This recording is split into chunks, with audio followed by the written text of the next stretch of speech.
nagdadaya si Ben Jokno at si Amena Panagdaman. Sa kaunang-unang pagkakataon na huli ni Duterte ang insertions. Kaya sila tinanggal as Secretary and Undersecretary of Budget.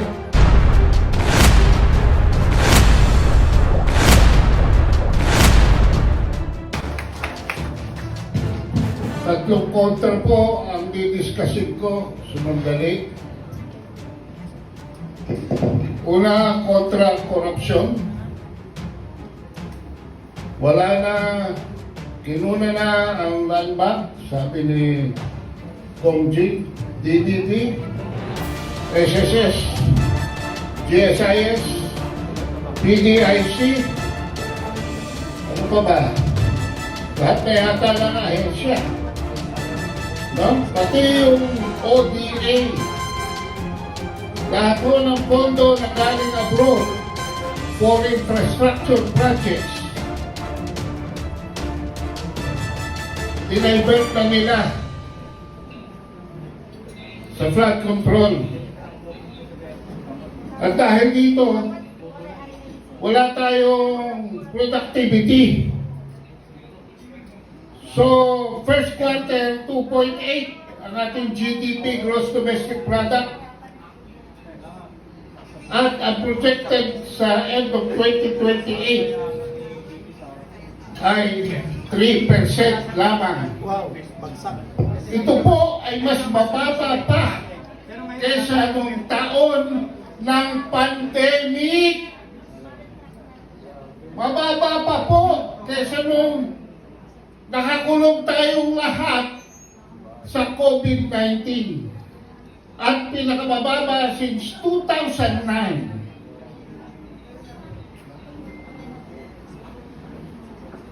May mga Muslim ba nito? Yes, marami. Taas ang kamay. Mabuti naman. Marami ang ating Bangsamoro brothers and sisters. Kasi kahapon, nanood ako ng video.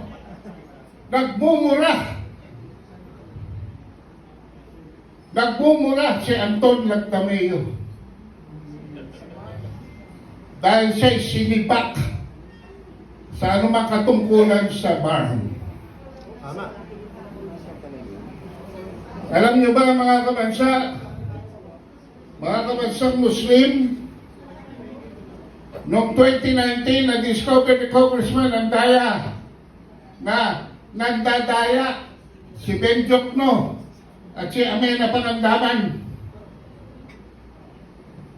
Sa kaunang-unang pagkakataon na huli ni Duterte ang insertions. Kaya sila tinanggal Yes, tama.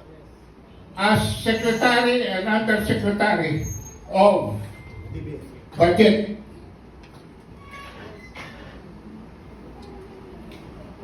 June 30, 2022, kasusumpa pa lamang ni Bongbong Marcos, ibinalik si Ben Jokno na Secretary of Finance at pinalaga si Amena Panagdaman na Budget Secretary. Alam na. Day 1 pa lang, in-implement na nila ang O-Plan Plunder. Kaya may nalulungkot dahil pati pondo ng barn doon sa mga sumusukong MILF, kaya kayo nagkakagulo, wala nang pera. Simple lang. At gusto kong i-announce sa inyo na ang bagong bangko ng mga Muslim ngayon, ang tawag Amena Bank. Amena Bank. Hindi na Amana. Amina ba? Dahil Chief Executive Officer and Chairman ho ninyo ngayon ay si Amena Panagdaman. Na mga magnanakaw. So yan mga kabansa, kontra korupsyon, para itaguhin na ating ekonomiya. Sa 3% po bagsak tayo. Kaya ano pa bang gawin ni Marcos sa last 1.5 or whatever years dyan? Failed state. Tama po yun. Failed state. Noong February 20, ito naman ay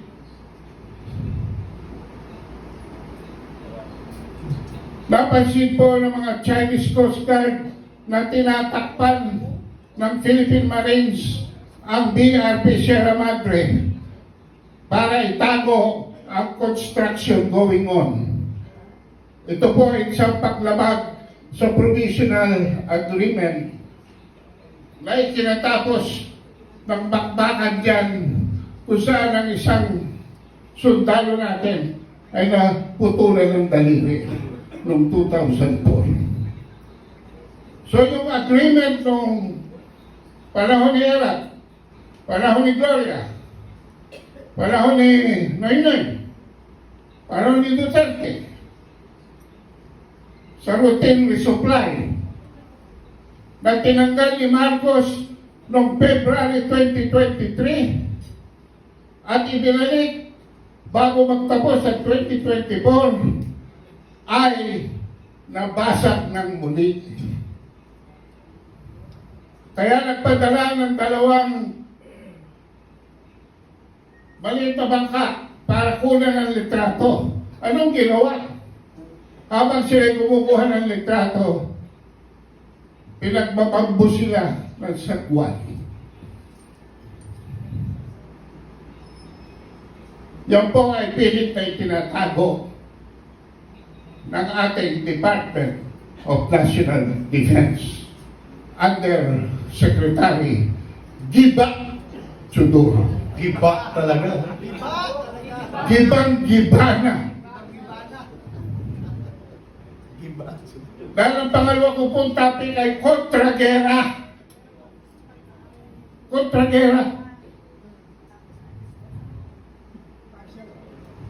So, hindi po pinatawag ang ambasador ng China. Talaga po nakaschedule na meeting ngayon dahil darating si Wang Yi, yung foreign minister ng China. At nung tinatanong ko aking mga kaibigan sa China, kasi ano sabi ko, bakit ayaw pa ninyong batukan yan? Alam niyo sabi? Dahil ang trato namin sa inyo ay hindi lamang pinakamalapit na kapitbahay. Dahil ang trato namin sa inyo ay hindi lamang kaibigan. Dahil ang trato namin sa inyo ay hindi lamang kasosyo sa nakaraang kasaysayan. Ang trato namin sa mga Pilipino ay kayo ay mga kamag-anak namin. Kaya hindi kami basta-basta gagawa. But because of what happened, lahat po ng loans dapat ng China ay i-declare na in default. Kaya nag-request si Marcos before the ASEAN Foreign Ministers Association, ASEAN, na mag-usap muna. At dahil sa meeting ngayon, siguro ang i-announce niya sa kanyang SONA ay a reset in our relationship with China. Pero yan ba ay makakatapos sa mga kalokohan na ginagawa ng security community? Hindi po. Dahil alam natin na si Marcos ay may, ang dila ni Marcos ay may sanga. Yung unang sanga, Amerikano. Yung pangalawang sanga, sinungaling. Yung pangatlong sanga, pinagbabawal ng gamot. Lahat po ng pagbulustugan ay nagsisimula dahil sa ayaw ninyo sa gusto. Whether you agree with me or not, wala pong West Philippine Sea. Hindi Di yan kinikilala ng United Nations. Hindi rin ang kinikilala ng Estados Unidos. In fact, ang Estados Unidos hindi kinikilala ang UNCLOS. Yes. Tama pa si Marcoleta.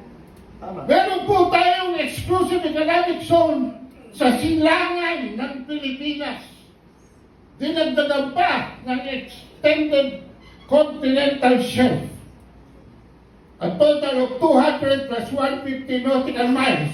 Ang tawag po dyan, Benham Rice. Pero sa kanluran ng Pilipinas, mga kabansa, pagbibigyan ko na sila, I will